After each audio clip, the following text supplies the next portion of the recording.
Good morning, everyone. Today is going to be a great day ahead. Do your best, believe in yourself, stay happy and healthy always. हाँ जी, आ जाइए। आज की कहानी का शीर्षक है कर्म बड़ा या जाति। जी हाँ दोस्तों। अच्छा बताइए, आप पिछले जन्म में क्या थे? क्या आपको याद है? या फिर आप कौन सी जाति के थे, ये भी याद है? नहीं ना? फिर क्यों आजकल ये जात पात धर्म का जो ज़्यादा प्रचलन है वो है क्या? नहीं ना, ऐसा कुछ भी नहीं है। एक इंसान केवल अपने कर्मों से जाना जाता है। कोई फर्क नहीं पड़ता कि आप कौन से धर्म से हो और कौन से जाति से हो। अगर आपके कर्म अच्छे हैं, आपके में इंसानियत है, तो आप ही श्रेष्ठ कुल के माने जाते हो।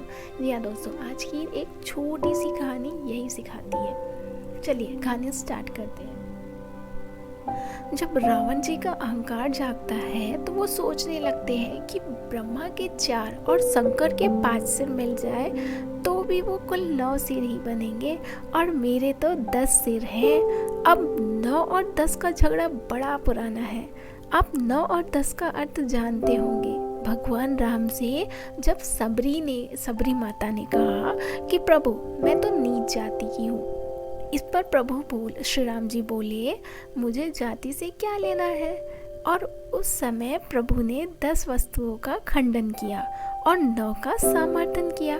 वे बोले जाति पाति कुल धर्म बढ़ाई, धन बल परिजन गुण चतुराई। ये 10 कैसे है?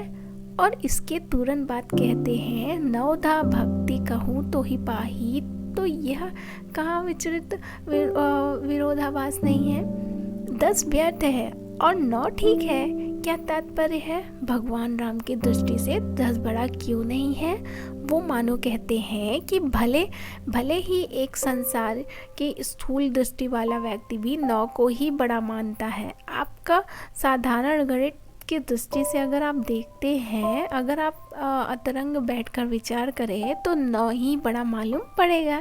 किसी विद्यार्थी को अगर आप एक अंक की बड़ी संख्या लिखने को कहेंगे तो वो 9 ही लिखेगा। 2 अंक की सबसे बड़ी संख्या लिखने कहेंगे तो वो 99 लिखेगा।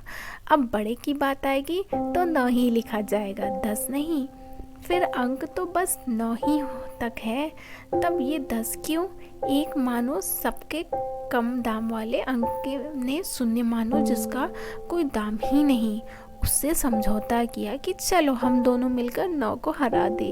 पर 10 का यह उधार लिया हुआ बड़प्पन 9 के एक रस बड़प्पन के सामने टिक नहीं सकता। इसी प्रकार संसार में ये जो जाति पाति आदि के जो प्राप्त बड़प्पन है ना, वो उधार के बड़प्पन है।